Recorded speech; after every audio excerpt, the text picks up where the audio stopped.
नमस्कार दोस्तों, मैं हूं सूरज। एक बार फिर से स्वागत है आपके ये अपने यूट्यूब चैनल हिंदी विद सूरज में। तो दोस्तों, आज हम लेके आए हैं भारतीय एवं पाश्चात्य काव्य शास्त्र के मॉक टेस्ट।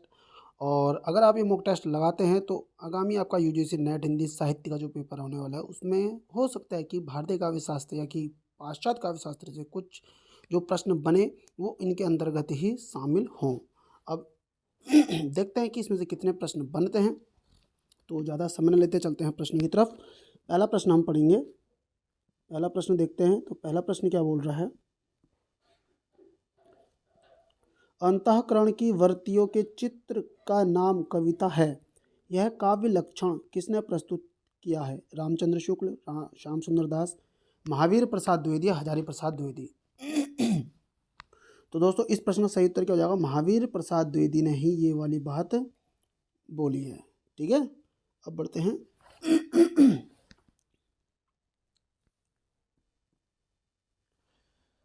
इसमें देखो रामचंद्र शुक्ल के बारे में भी आ रहा है। तो याद रखना कि जो रामचंद्र शुक्ल का एक निबंध है, क्या कविता क्या है, क्या बोला गया है? कविता क्या है? जो निबंध है उसमें कविता को जीवन की अनुभूति कहा है। ठीक है, रामचंद्र शुक्ल ने कविता क्या है जो शीर्षक निबंध में कविता को जीवन की क्या कहा है? जीवन की अनुभूति कहा है। इस बात को जरा सा याद रखना। कविता को क्या बोला था? जीवन की अनुभूति कहा था। अब बढ़ते हैं अगले प्रश्न की तरफ। हिमाद्री तुंग श्रृंग से प्रबुद्ध शुद्ध भारती, स्वयं प्रभा समुज्ज्वला स्वतंत्रता पुकारती। प्रस्तुत पंक्तियों के में काव्य का कौन सा गुण मौजूद है? माधुर्य, औज, प्रसाद, इनमें से कोई नहीं। बहुत अच्छा प्रश्न देखने को मिला है हमें। तो इस प्रश्न का सही उत्तर क्या होने वाला है? आपका ओज गुण है इसमें। ठीक है, और ये पंक्ति किसकी है? तो ये जेएसपी की है। बोले तो जयशंकर प्रसाद जी हैं, उनकी ये है जेएसपी। ठीक है, मैं इसको क्या बोलता हूँ? जेएसपी, जयशंकर प्रसाद।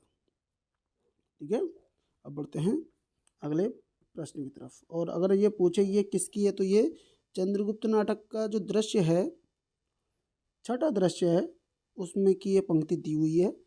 और इसमें जो रस है वो वीर रस है। कौन सा रस है? वीर रस है। और गुण कौन सा है? ओज गुण इसका सही उत्तर हो जाएगा। बढ़ते हैं अगले प्रश्न की तरफ।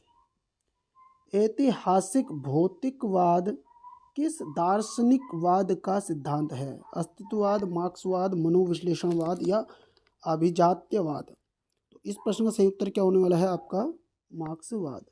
ऐतिहासिक भौतिकवाद किस दार्शनिकवाद का सिद्धांत है? तो ये मार्क्सवाद का ही सिद्धांत है। अब बढ़ते हैं अगले प्रश्न की तरफ।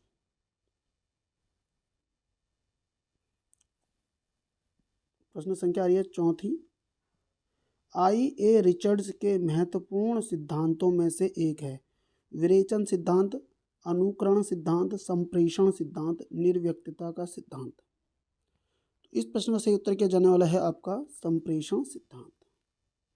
अगर आपने मेरी पाश्चात्य काव्य शास्त्र वाली सीरीज देखी है, वीडियो देखी है, तो आपको पता चल चुका होगा। ठीक है, मूल्य सिद्धांत और संप्रेषण सिद्धांत जो किसके थे? आई.ई. रिचर्ड्स के। ठीक है, इवोर आर्मस्ट्रॉन्ग रिचर्ड्स इनका पूरा नाम है।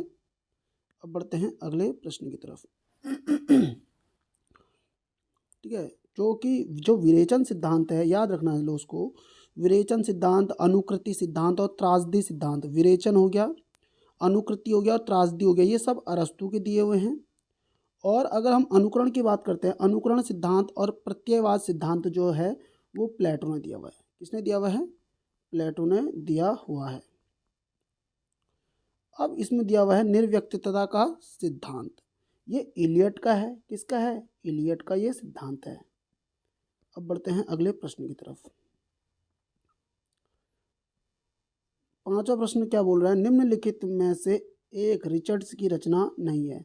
The principle of literary criticism, the meaning of meaning, Biographia Literaria, Coleridge on the imagination. हमें आई.ए. रिचर्ड्स जो है उनकी रचना नहीं है बोल रहा है ये। इस प्रश्न में सही उत्तर क्या चले जाएगा? बायोग्राफिया लिटरेरिया, ये इनकी पुस्तक नहीं है। ये किसकी रचना थी? तो मैं आपको बताता हूँ, ये कॉलरिज की ये रचना है। ठीक है। अगर लगता है कि मैं बहुत स्लो बोल रहा हूँ तो आप वीडियो को फास्ट कर सकते हैं। अब बढ़ते हैं अगले प्रश्न की तरफ।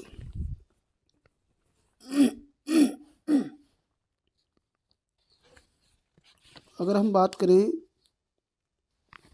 अगले प्रश्न की, देख लेते हैं। छठा प्रश्न, संलक्ष्य क्रम व्यंग, क्या बोल रहा है? संलक्ष्य क्रम व्यंग भारतीय काव्य शास्त्र के किस संप्रदाय का भेद है? वक्रोक्ति, ध्वनि, अलंकार और रस। इस प्रश्न का सही उत्तर क्या जाने वाला है आपका? ध्वनि। संलक्ष्य क्रम व्यंग भारतीय काव्य शास्त्र के ध्वनि संप्रदाय का भेद है। ठीक है। आपने देखा होगा कि असंलक्ष्य क्रम व्यंग ध्वनि और संलक्ष्य क्रम व्यंग ध्वनि, और ध्वनि जो संप्रदाय हैं इनके प्रवर्तक कौन थे? आनंदवर्धन। ठीक है। और ध्वन्यालोक भी इन्होंने ग्रंथ लिखा था। और संलक्ष्य क्रम व्यंग और असंलक्ष्य क्रम व्यंग के भी पाठ होते हैं और इससे प्रश्न बना भी था। रस सिद्धांत के प्रवर्तक आचार्य हैं मम्मट, विश्वनाथ, जगन्नाथ, भरत मुनि। तो इस प्रश्न में से उत्तर क्या जाएगा आपका? भरत मुनि रस सिद्धांत के क्या हैं? प्रवर्तक माने जाते हैं। और ये भारत में बोल सकते हैं या फिर भारतीय काव्य शास्त्र में बोल सकते हैं, सर्वाधिक जो प्राचीन संप्रदाय है वो रस संप्रदाय ही है। ठीक है। अब बढ़ते हैं अगले प्रश्न की तरफ। नाट्य शास्त्र के बारे में आप सभी ने पढ़ रखा होगा। भरत मुनि का ग्रंथ था, 8 रसों का उल्लेख उसमें किया हुआ है। जबकि यहाँ पे देखो अगला नाम क्या दे रखा है? मम्मट का दिया हुआ है।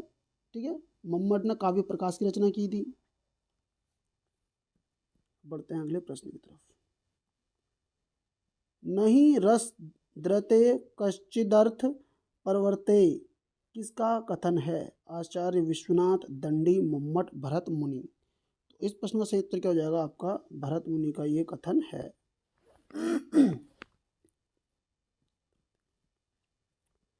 नौवां प्रश्न आ रहा है, पाश्चात्य काव्य शास्त्र इतिहास सिद्धांत और वाद पुस्तक के लेखक भगीरथ मिश्र, रिचर्ड्स, नगेंद्र, बाबू गुलाब राय। कौन सी पुस्तक है? पाश्चात्य काव्य शास्त्र इतिहास। तो इस प्रश्न का सही उत्तर क्या हो जाएगा आपका? डॉक्टर भगीरथ मिश्र इसका सही उत्तर हो जाएगा। ठीक है। साइंस एंड पोएट्री किसने लिखी है? रिचर्ड्स ने लिखी है। रस सिद्धांत किसने लिखी है? नगेंद्र ने लिखी है। सिद्धांत और अध्ययन किसने किया? बाबू गुलाब राय ने।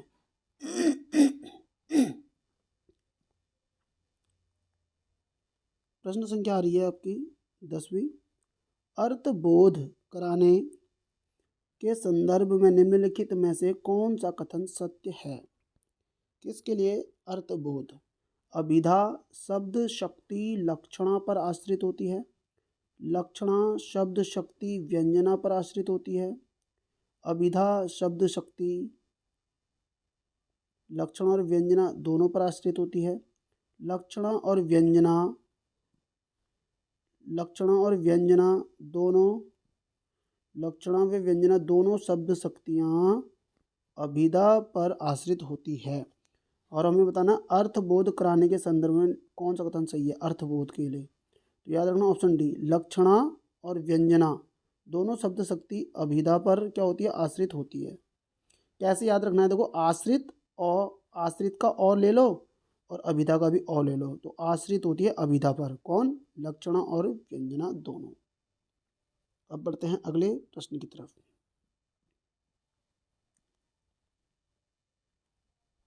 थोड़ा सा छोटा कर लेते हैं।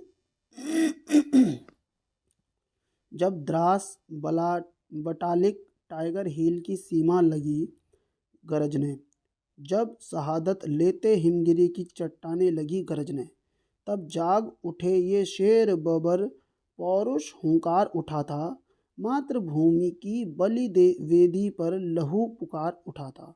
उपयुक्त काव्य पंक्तियों में कौन सा काव्य गुण व्यंजित है हो रहा है? माधुर्य, ओज, प्रसाद और उपयुक्त तीनों।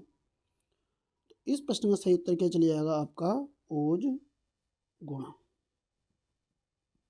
अब अब बात करते हैं अगले प्रश्न की तरफ।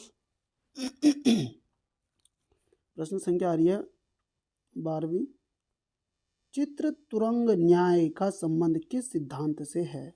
बहुत अच्छा प्रश्न आया। चित्र तुरंग न्याय का संबंध किस सिद्धांत से है? उत्पत्ति, भुक्ति, अनुमति, अभिव्यंजना। इस प्रश्न का सही उत्तर है अनुमितिवाद से। चित्र तुरंग न्याय का संबंध किससे है? अनुमतिवाद से है। और अनुमतिवाद जो सिद्धांत है इसके प्रवर्तक की अगर हम बात करते हैं तो कौन है? शंकुक है। कौन है इनके सिद्धांत वाले? शंकुक हैं। अब बढ़ते हैं अगले प्रश्न की तरफ। 13वां प्रश्न आ रहा है। प्रसिद्ध रस सूत्र विभाव, अनुभाव, व्यक्ति, व्यभिचार, संयोग, रस निष्पत्ति के प्रतिपादक आचार्य भर्तृहरि, रुद्रट, भरतमुनि या दंडी। तो इस प्रश्न का सही उत्तर क्या जाने वाला है बताएंगे सभी लोग। इसका सही उत्तर क्या हो जाएगा आपका? Option C, Bharatmuni. भरतमुनि ने ही ये पंक्ति बोली थी, जो कि रस संप्रदाय के प्रवर्तक भी हैं। और नाट्य शास्त्र में इनने भावों की संख्या कितनी बताई है? रस तो इनने 8 का उल्लेख किया था।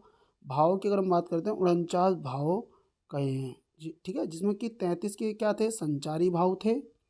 8 जो थे वो स्थायी भाव थे। और 8 ही जो है वो कैसे भाव हैं? सात्विक भाव का उल्लेख किया था। ठीक है। अब बढ़ते हैं अगले प्रश्न की तरफ। रीति संप्रदाय, 14वां प्रश्न आ रहा है। रीति संप्रदाय के प्रवर्तक आचार्य हैं वामन, मम्मट, भामा, दंडी। तो इस प्रश्न का सही उत्तर क्या हो जाएगा आपका? वामन। रीति संप्रदाय के प्रवर्तक कौन है? वामन है। और अगर हम किसकी बात करें? दंडी की, तो दंडी हो गया आपका, या फिर भामा। तो भामा का तो अलंकार संप्रदाय था, है ना। और दंडी का मुझे याद नहीं आ रहा है। दंडी रीति, रीति है कुछ ऐसी है, जिसमें मुझे अभी नहीं आ रहा है मुझे याद। अगर आपको याद आ रहा हो तो आप कमेंट कर सकते हैं। ठीक है। अब बढ़ते हैं अगले प्रश्न की तरफ। दंडी या रस संप्रदाय ऐसी कुछ है, दिमाग से हट रहा है मेरे भी। 15वां प्रश्न आ रहा है। लॉन्जाइनस के अनुसार इनमें से महान काव्य का उत्पत्ति कारक हैं क्षुद्रता, अल्पज्ञता, आत्मिक भव्यता, कटुता। महान जो काव्य है उसका उत्पत्ति कारक लॉन्जाइनस के अनुसार बताना है आपको। तो इस प्रश्न का सही उत्तर क्या चले जाएगा आपका? आत्मिक भव्यता। क्या लॉन्जाइनस ने कहा? आत्मिक भव्यता महान काव्य का उत्पत्ति कारक है। ठीक है। बढ़ते हैं अगले प्रश्न की तरफ। कैथारसिस विरेचन शब्द मूलतः संबंधित है भौतिक शास्त्र, रसायन शास्त्र, समाजशास्त्र या चिकित्सा शास्त्र। तो इस प्रश्न से उत्तर क्या हो जाएगा आपका? चिकित्सा शास्त्र से संबंधित है कैथारसिस शब्द या विरेचन शब्द। ठीक है। अब बढ़ते हैं अगले प्रश्न की तरफ।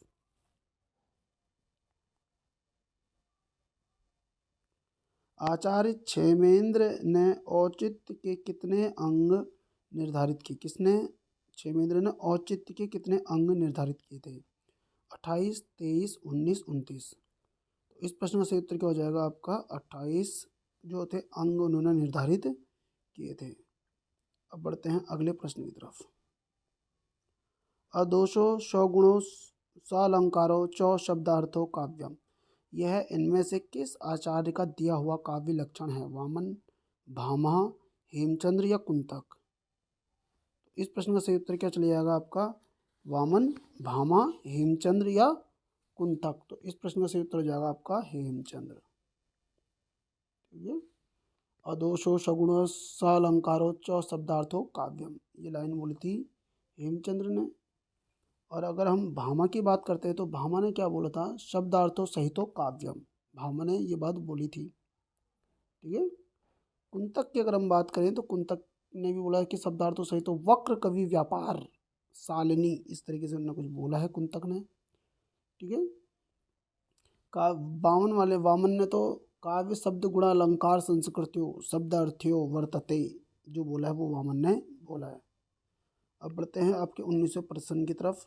साहित्य दर्पण किसकी रचना है? पंडित राज जगन्नाथ, आचार्य विश्वनाथ, मम्मट या अभिनव गुप्त। तो इस प्रश्न का सही उत्तर क्या चले जाएगा आपका? आचार्य विश्वनाथ ने साहित्य दर्पण लिखी है। ठीक है। अब पढ़ते हैं अगले प्रश्न की तरफ।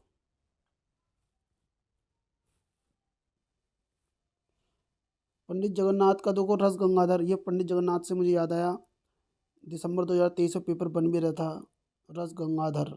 ठीक है, जो कि किसने लिखी है? पंडित जगन्नाथ ने लिखी है। विश्वनाथ की तो साहित्य दर्पण आपका विकल्प दो था ही था, है ना। अब बढ़ते हैं अगले प्रश्न की तरफ। सौंदर्य की व्याख्या करते समय क्रोचे ने अभिव्यंजना के कितने स्तरों का उल्लेख किया है? 2, 3, 5, 4। जो क्रोचे हैं, क्रोचे क्रोचे ने अभिव्यंजना के कितने स्तरों का उल्लेख किया था? 2, 3, 5 या फिर 4। तो इस प्रश्न का सही उत्तर क्या हो जाएगा आपका? 4 स्तरों का उन्होंने उल्लेख किया था क्रोच ने अभिव्यंजना के स्तर पर। ठीक है। और जो क्रोचों का जन्म जो हुआ है वो कब हुआ था? याद रखना 1866 में। हो सकता है ये क्रम में प्रश्न बन जाए। ठीक है। अब बढ़ते हैं अगले प्रश्न की तरफ। काव्य मानव के आंतरिक कार्य व्यापारों की अनुकृति है, यह किसका कथन है? अरस्तु, प्लेटो, लॉन्जाइनस, आई ए रिचर्ड्स का। इस प्रश्न का सही उत्तर क्या हो जाएगा आपका? अरस्तु। ठीक है। काव्य मानव के आंतरिक कार्य व्यापार की अनुकृति है। कार्य नहीं, काव्य, सॉरी। काव्य मानव के आंतरिक कार्य व्यापार की अनुकृति है। अब बढ़ते हैं 22वें प्रश्न की तरफ। इनमें से किसका मत भुक्तिवाद कहलाता है?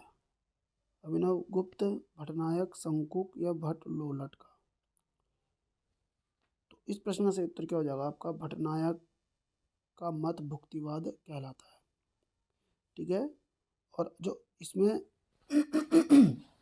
भट्ट लोलट दिया हुआ है, तो जो इनका सिद्धांत है वो उत्पत्तिवाद का जो सिद्धांत है, किसका? उत्पत्ति वाला या कि आरोपवाद वाला जो सिद्धांत है वो किसका है? भट्ट लोलट का है।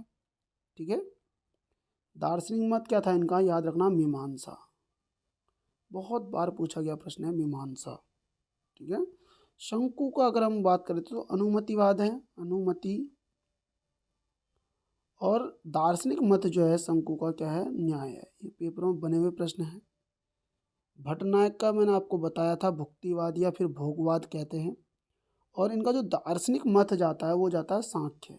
ठीक है। ये हल्के प्रश्न नहीं है जो मैं आपको बता रहा हूँ, ये पेपर में आए हुए प्रश्न हैं। और अभिनव गुप्त जो चौथे बचे हमारे, इनको बोलते हैं अभिव्यक्तिवाद। सिद्धांत क्या था? अभिव्यक्तिवाद का सिद्धांत दिया था। जो कि दार्शनिक मत की हम बात करें तो इनका दार्शनिक मत है शैव। इसको हल्के में बिल्कुल ना ले, ये चारों ही हैं जो बार बार पूछे जाते हैं, इनके सिद्धांत और इनके दार्शनिक मत। तो भट्ट लोलट का उत्पत्तिवाद जो सिद्धांत था, दार्शनिक मत है मीमांसा, शंकु का अनुमतिवाद सिद्धांत, न्याय इनका दर्शन है, भट्ट लोलट का भुक्तिवाद या भोगवाद है, और सांख्य इनका दर्शन है। अनुमति ये अभिव्यक्ति अभिनव गुप्त का अभिव्यक्तिवाद सिद्धांत है, और शैव इनका दर्शन है। ये बहुत बार पेपरों में बने हुए हैं, हल्के में इनको ना लें। अब बढ़ते हैं 23वें प्रश्न की तरफ। नाटक में दृश्य दिखाने या दृश्य परिवर्तन के लिए जो पर्दा काम में लाया जाता है उसे कहते हैं यवनिका, नेपथ्य, पटाक्षेप, उपयुक्त में से कोई नहीं। तो इस प्रश्न का सही उत्तर क्या चले जाएगा आपका? यवनिका। ठीक है, इसे बोलते हैं यवनिका।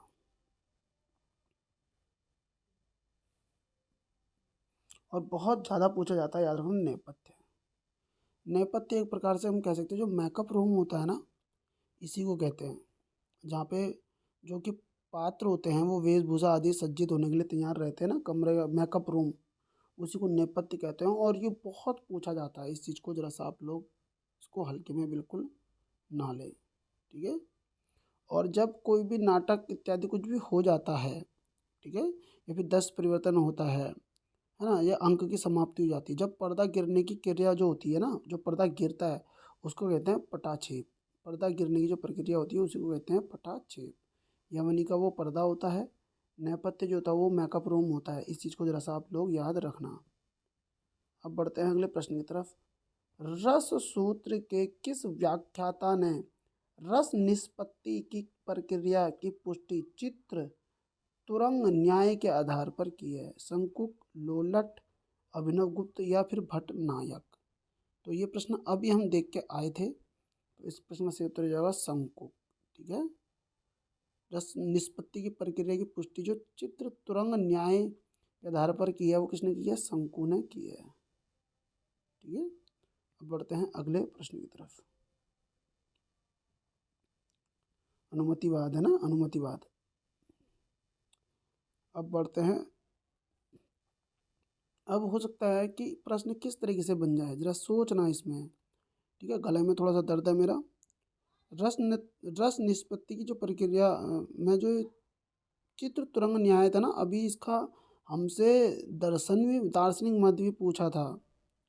दार्शनिक मत क्या हो सकता है? न्याय इस तरीके से बन सकता है, या सिद्धांत जो बोल सकते हैं अनुमतिवाद। और आचार्य की अगर हम बात करेंगे तो कौन हो जाएगा?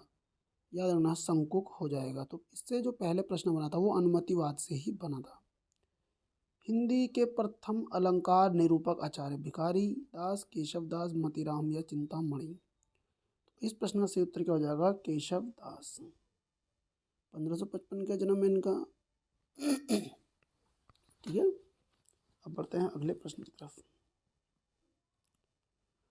सूची एक के रचनाकारों को सूची दो में लिखी उनकी कृतियों से समुचित मेल करके दिए गए कोट पर लगाना है आपने। ठीक है। तो अभी देख लेते हैं इसका, चलो डायरेक्ट। तो सबसे पहले नाम आ रहा है देखो मम्मट का। तो देखो, काव्य प्रकाश पुस्तक जो लिखी है वो किसने लिखी है? मम्मट ने लिखी है। विश्वनाथ का जो है क्या, वो साहित्य दर्पण है। जयदेव ने क्या लिखी है? वो चंद्रालोक लिखी है। दंडी ने क्या लिखी है? काव्य आदर्श लिखी है। तो आप इसमें अब क्या बचा? कुछ बचा ही नहीं है हमारे पास। पहले का तीसरा, दूसरे का पहला। अब देखो, पहले का तीसरा और वो सौ, सौ, इसका पहला, ये सी वाला विकल्प इसमें बन जाएगा। अब बढ़ते हैं अगले प्रश्न की तरफ। भरत के रस सूत्र में निहित संयोग का अर्थ भोज्य, भोजक भाव, निष्पत्ति का अर्थ भुक्ति की स्थापना किस व्याख्याकार ने की है? भट्टलोलट, श्री शंकुक, अभिनवगुप्त, भट्टनायक? तो 27वां जो प्रश्न है, इस प्रश्न का सही उत्तर क्या हो जाएगा आपका? भट्टनायक। शब्दार्थों शरीर, रस, आत्मा, यह कथन इनमें से किसका है? भरत मुनि, राजशेखर, विश्वनाथ, भामा? तो इस प्रश्न का सही उत्तर क्या हो जाएगा? राजशेखर का ये है।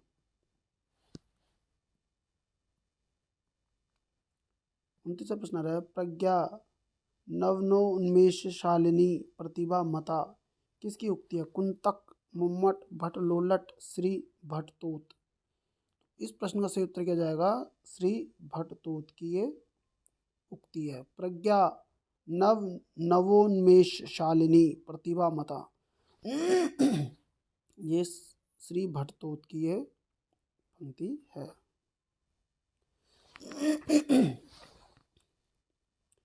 आचार्य भरत मुनि ने नाटक में अभिनय को किस वेद से लिया गया माना है?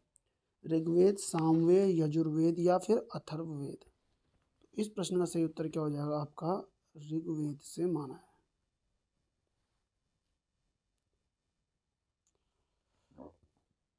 आचार्य भरत मुनि ने नाटक में, अच्छा ये तो हमने कर लिया यजुर्वेद।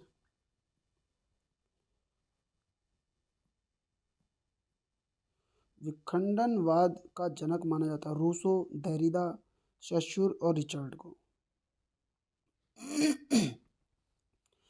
तो देरिदा, जो जोग देरिदा है, उन्हीं को विखंडनवाद का क्या बोला जाता है? जनक माना जाता है। और जो देरिदा है, जोग देरिदा, इनका जन्म हुआ 1930 में।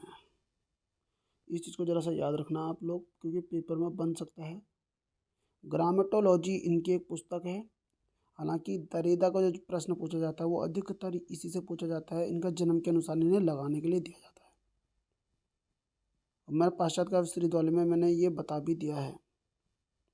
हिंदी काव्य शास्त्र में बौद्धिक रस की स्थापना करने वाले विद्वान हैं माता प्रसाद गुप्त, भगीरथ मिश्र, भिखारी दास, गणपति चंद्र गुप्त। तो इस प्रश्न का सही उत्तर क्या हो जाएगा? गणपति चंद्र गुप्त।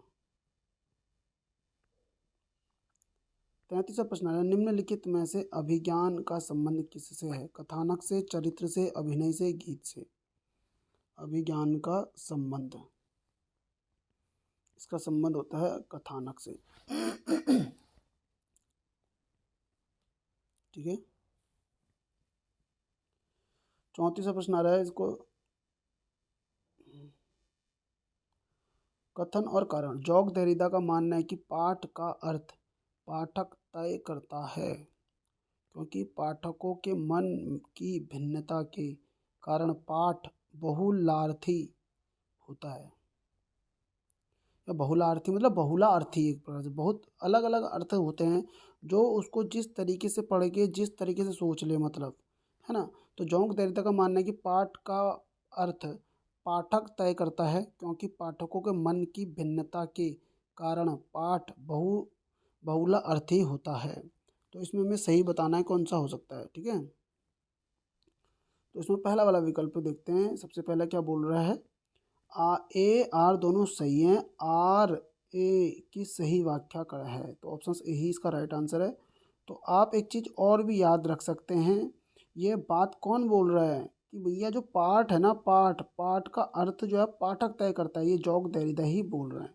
क्योंकि पाठकों के मन की अलग अलग भिन्नता होता है, हर कोई अलग तरीके से देखेगा, के कारण पाठ बहुला अर्थी होता है। तो बहुत बहुला अर्थी हो सकता है, बिल्कुल सही बात है, ये हर कोई अलग अपने तरीके से हर चीज़ों को देखते हैं।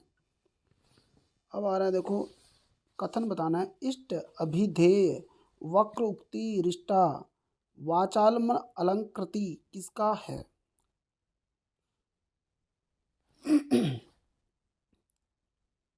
भामह, दंडी, उद्भट, वामन। इस प्रश्न का सही उत्तर क्या जाएगा आपका? भामा की ये पंक्ति है। 36वें प्रश्न की तरफ बढ़ते हैं। निम्नलिखित में से कौन सा कॉलरीज का ग्रंथ नहीं है? The table talk, letters, lectures on Shakespeare, Elizabethan essays. तो हमें किसका बताना है? कॉलरीज का इसमें नहीं है। तो एक चीज़ याद रखना, एलिजाबेथन एसेज इसका नहीं है, और द टेबल टॉक ग्रंथ भी इसका नहीं है। क्योंकि याद रखना, जो कि एलिजाबेथ एसेज ग्रंथ है, ये तो टी.एस. इलियट का है। किसका? ये इलियट का था ये। ठीक है। और जो द टेबल टॉक जो है, ये विलियम हैज़लिट का है। किसका है? विलियम हैज़लिट का ये है। तो ये ए और डी वाला होना चाहिए था, इसमें गलत हो जाएगा, तो डी, हम ए और डी दोनों सही हैं।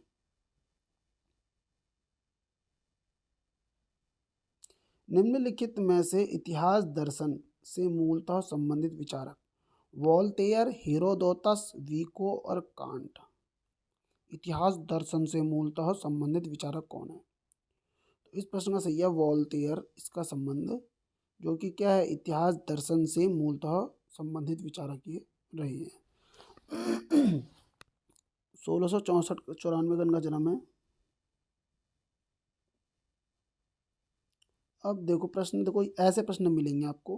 ग्रंथों का सही अनुक्रम: Republic, mind in the modern world, practical criticism, essays, ancient and modern. तो हमें इसको, जिसको इनका रचना काल पता होगा वही इस प्रश्न को सही कर सकता है। तो इस प्रश्न का सही उत्तर क्या जा रहा है? सबसे पहले देखेंगे, जो रिपब्लिक पुस्तक है वो लिखी है प्लेटो ने। और प्लेटो ने कब लिखी थी? ये 380 के समय पे प्रकाशन इसका दिखाया गया है। Mind in the modern world की हम बात करते हैं तो आई रिचर्ड्स की है, ये 1929 की है। प्रैक्टिकल क्रिटिसिज्म की अगर हम बात करते हैं तो ये किसने लिखी है? रिपब्लिकन तो प्लेटो की थी। Mind in the modern world की हम बात करते हैं तो ये रिचर्ड्स ने 1929 में लिखी। प्रैक्टिकल और क्रिटिसिज्म की बात करेंगे तो ये किसकी थी? नहीं, mind in the modern world नहीं है, एक मिनट। प्रैक्टिकल क्रिटिसिज्म की हम बात करते हैं तो ये लिखी है रिचर्डसन ने, ये लिखी थी रिचर्डसन ने 1929 में, ठीक है, 1929 में। एसेज एंशियंट एंड मॉडर्न की हम बात करते हैं तो ये है इलियट की, ये थी इलियट की, ये लिखी है इन्होंने 1936 में। कब लिखी है? 1936 में लिखी है। Mind in the modern world की हम बात करेंगे, जो है लियोनेन ट्रिलिंग ने लिखी है, ट्रिलिंग ने। और ये कब लिखी थी? 1972 में लिखी थी। ये कब लिखी है? ये 1972 में लिखी है। तो आप देख सकते हैं इसमें कौन सा इसका सही बैठ रहेगा सीरीज। तो उसकी सीरीज जो बैठ रही है पहली वाली एकदम सही बैठ रही है, ठीक है। 380, 1929, फिर आ रहा 1936, फिर 1972, ठीक है। अब बढ़ते हैं अगले प्रश्न की तरफ। निम्नलिखित में से भोजराज की पुस्तक है? अभिनव भारती, व्यक्ति विवेक, काव्य कौतुक, श्रृंगार प्रकाश। तो इस प्रश्न का सही उत्तर क्या चले जाएगा आपका? श्रृंगार प्रकाश। किसकी पुस्तक है? भोजराज की पुस्तक है। 40वें प्रश्न की तरफ बढ़ते हैं। ये सूची मिलानी है। भट्टनायक, विश्वनाथ, अभिनव गुप्त। तो हम सभी को पता है कि राजशेखर की पुस्तक कौन सी थी, तो इनके सीधे सीधे मिला लेते हैं। काव्य मीमांसा। भट्टनायक की जो क्या है वो है हृदय दर्पण। विश्वनाथ ने लिखी है साहित्य दर्पण।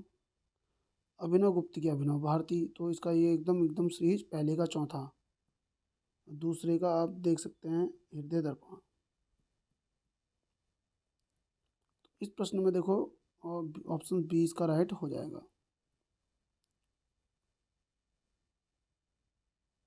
इकतालीस। निम्नलिखित में से किसका संबंध मनोविश्लेषणवाद से नहीं है? मैंने आपको बताया भी था। कामवृत्ति, पाठ संरचना, अहम, मनोविश्लेषण पद्धति। इस प्रश्न का सही उत्तर क्या है? पाठ की संरचना मनोविश्लेषणवाद से संबंधित नहीं है। इसको ऐसे मिटा देंगे। कामवृत्ति है, अहम है, और मनोविश्लेषण जो पद्धति है वो भी इसका सही उत्तर हो जाएगा। अब बढ़ते हैं अगले प्रश्न की तरफ।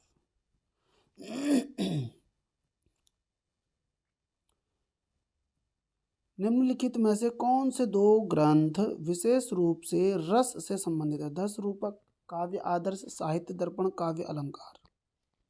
रस से संबंधित आपको बताने हैं। तो इस प्रश्न में आप 10 रूपक जो आपका रस से संबंधित है, साहित्य दर्पण भी आपका रस से संबंधित है, इसलिए ऑप्शन ए इसका राइट आंसर होगा, ठीक है। 10 रूपक किसने लिखा है? धनंजय ने लिखा है। साहित्य दर्पण अभी हम पढ़ के गए हैं, विश्वनाथ ने लिखा है। शब्द शब्दार्थ योर भाव उत्साह भावे विद्या साहित्य विद्या किसका कथन है? कुंतक, राजशेखर, भोजराज, विश्वनाथ। तो इस प्रश्न का सही उत्तर क्या हो जाएगा? राजशेखर का ये कथन दिया हुआ है।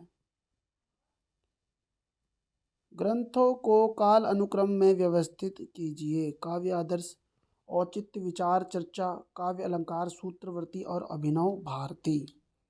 तो सबसे पहले देखेंगे इसमें काव्य आदर्श पुस्तक जो लिखी है वो दंडी ने लिखी है, और दंडी का जो कार्यक्रम है वो 6वीं से 7वीं सदी है।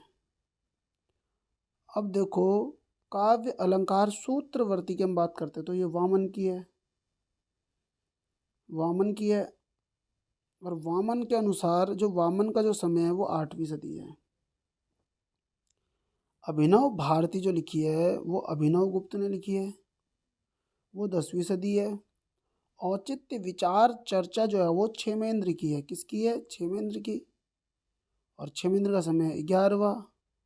तो इसलिए आपका प्रश्न का सही उत्तर क्या चले जाएगा? तो काव्य आदर्श को आप सबसे पहले लगेंगे, तो ये कट हो जाएगा और ये भी आपका कट हो जाएगा। क्लियर बात हो रही है? तो हमारा पास बचे ए और बी, इसलिए इसका आंसर देखो दूसरे नंबर पे दूसरा, जबकि ये तो 11वीं सदी पे है, तो ये वाला भी गलत हो जाएगा, इसलिए ये वाला सही हो जाएगा। 2 को तो सबसे लास्ट में आना चाहिए। देखो 2, क्योंकि 11वीं सदी वाला तो सबसे लास्ट में आएगा। अब बढ़ते हैं 45वें प्रश्न की तरफ। निम्नलिखित में से किसके मत के अनुसार इतिहास की व्याख्या द्वंद्वात्मक पद्धति के आधार पर होनी चाहिए? Taine, Hegel, Vico, Voltaire. तो इस प्रश्न का सही उत्तर क्या चले जाएगा आपका? हीगल के अनुसार। इतिहास की जो व्याख्या है वो द्वंद्वात्मक पद्धति के आधार पर होनी चाहिए। किसकी? इतिहास की व्याख्या हीगल बोलते हैं। निम्नलिखित में से कौन सा विद्वान अस्तित्ववाद का चिंतक नहीं है? Albert Camus, Ezra Pound, Martin Heidegger और जयपाल सात्रा। इस प्रश्न का सही उत्तर क्या चले जाएगा बताएंगे, क्योंकि मैंने जब पाश्चात्य काव्य सीरीज वाली बताई थी, तो मैंने जब पाश्चात्य काव्य शास्त्र वाले को जो जन्म का सीरीज बताई थी उसी में मैंने उनके सिद्धांत बताए थे, इसलिए एजरा पाउंड इसका सही उत्तर चला जाएगा। ठीक है, क्योंकि एजरा पाउंड जो है वो बिंबवाद की चिंतक है। ठीक है, अब बढ़ते हैं अगले प्रश्न की तरफ। अंडरस्टैंडिंग पोइट्री पुस्तक के लेखक Allen Tate, Tillyard, Cleanth Brooks, sir William Empson. इस प्रश्न का सही उत्तर क्या हो जाएगा? क्लिंथ ब्रुक्स की है understanding poetry. Thomas Stearns Eliot के अनुसार परंपरा संस्कृति का अंश नहीं है, निर्जीव होती है। मतलब परंपरा जो होती है वो संस्कृति का अंश नहीं है, निर्जीव होती है, अनुपयोगी होती है, जीवित संस्कृति का अंश है। तो इस प्रश्न का सही उत्तर क्या हो जाएगा? इलियट बोलते हैं जो परंपरा है, परंपरा जो है वो जीवित संस्कृति का ही एक अंश है। और प्रश्न ये भी आ सकता है कि परंपरा जीवित संस्कृति का अंश है, किसका, किसने बोला है? तो इलियट ने बोला है।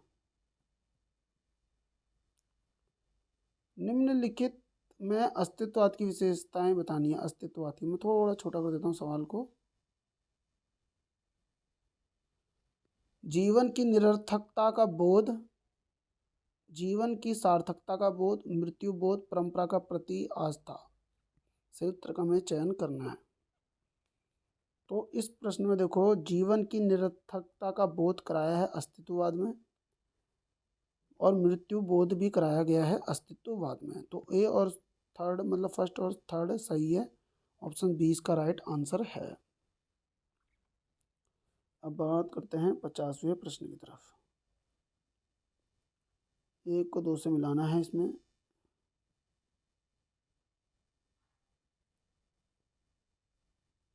प्लेटो द ग्रेट ट्रेडिशन, बिम्सार्ट डब्ल्यू के यान मतलब की पुस्तकों को सम्मिलित करना है, कॉलरिज, फ्रैंक रेमंड लिविस। तो सबसे पहले आप एक चीज़ देखिए, जो इयोन है, इयोन क्या वो प्लेटो की पुस्तक नहीं थी? बिल्कुल थी। अब इसमें देखो बिम्सार्ट डब्ल्यू के जो है उसने लिखी है literary criticism A short history.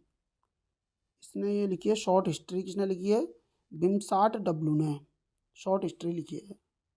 Lectures on Shakespeare जो पुस्तक है वो किसकी है? वो कॉलरिज की है। फ्रैंक रेमंड लिविस ने लिखी है the great tradition. Options A, D का ए देखो ये और ये, कॉलरिज का सी का सी, तो ऑप्शंस ए इसका राइट आंसर है।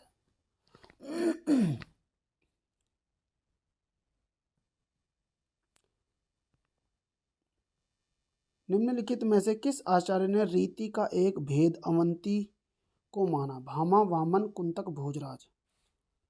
तो भोजराज ने जो रीति है, रीति का एक भेद अवंती को भी माना था। ठीक है, रीति संप्रदाय का आचार्य कौन है?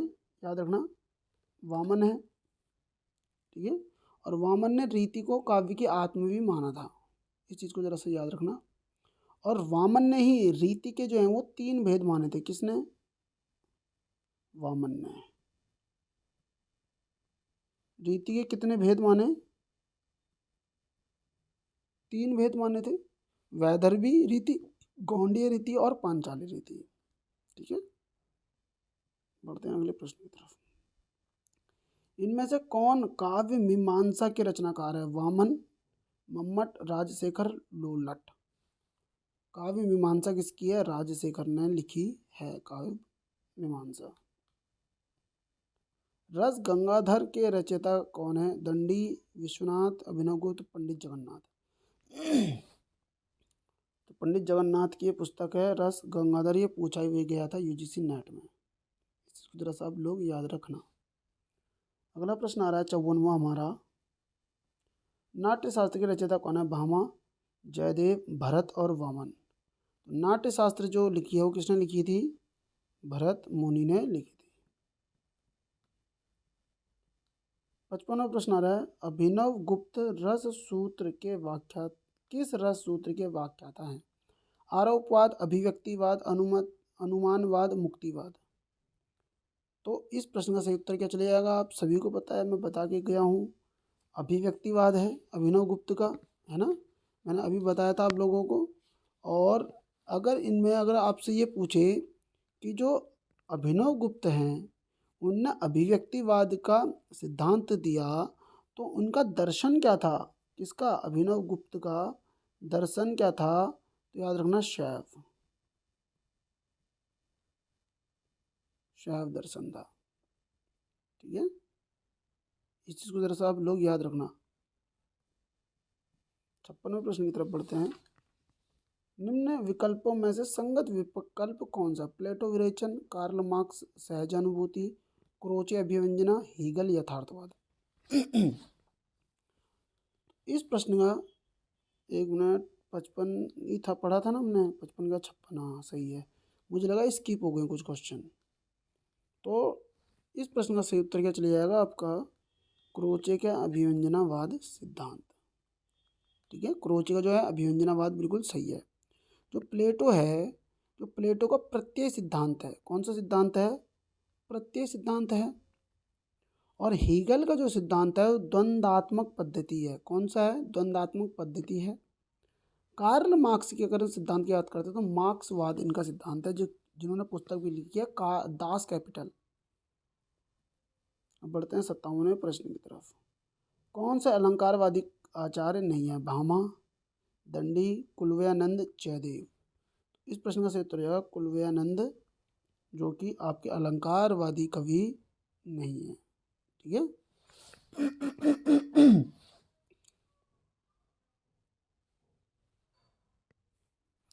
कुलव्यानंद के बारे में एक चीज़ याद रखना हमेशा, ये योग वैज्ञानिक अनुसंधान के अग्रदूत थे। किसके? योग वैज्ञानिक अनुसंधान के अग्रदूत। कौन? कुलव्यानंद। ठीक है।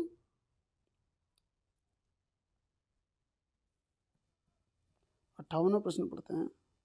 अलंकारवादी आचार्य इनमें से कौन हैं? विश्वनाथ, दंडी, मम्मट और कुंतक। तो दंडी जो हैं आपके अलंकारवादी आचार्य हैं। ठीक है।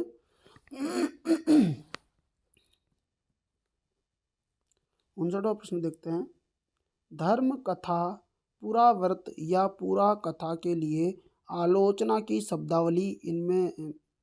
शब्दावली में किस शब्द का प्रयोग किया जाता है? मौखिक, देवकथा, मिथास, मिथक। तो इस प्रश्न में आ रहा है प्रश्न मिथक। आलोचना की शब्दावली में किस शब्द का प्रयोग किया जाता है? तो मिथक का किया जाता है। 60वां प्रश्न और आज का अंतिम प्रश्न है। वस्तु, घटना, व्यापार, गुण, विशेषता, विचार आदि साकार निराकार पदार्थों और मानस क्रियाओं को कवि किसके द्वारा प्रत्यक्ष और इंद्रिय ग्राह्य बनाता है?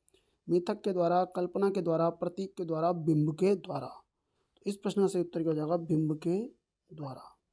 ऑप्शन डी इसका राइट है। तो दोस्तों मिलते हैं आपसे नेक्स्ट क्वेश्चन में, क्योंकि काफ़ी सारे क्वेश्चन मैंने करा दिए हैं 60, और स्वास्थ्य थोड़ा सा ख़राब है, और 60 के बाद मैं एक ही वीडियो डाल दूंगा कल, जो कि होगी हमारी 60 से 61 से 150 या 200 तक मैं इसको बना दूंगा एक ही वीडियो में। और उम्मीद करता हूँ आपको प्रश्न अच्छे लगे होंगे, और अगर आपको प्रश्न अच्छे लगे तो आप वीडियो को लाइक कर सकते हैं, चैनल को सब्सक्राइब कर सकते हैं और एक कमेंट कर सकते हैं अगर आपका मन करे तो।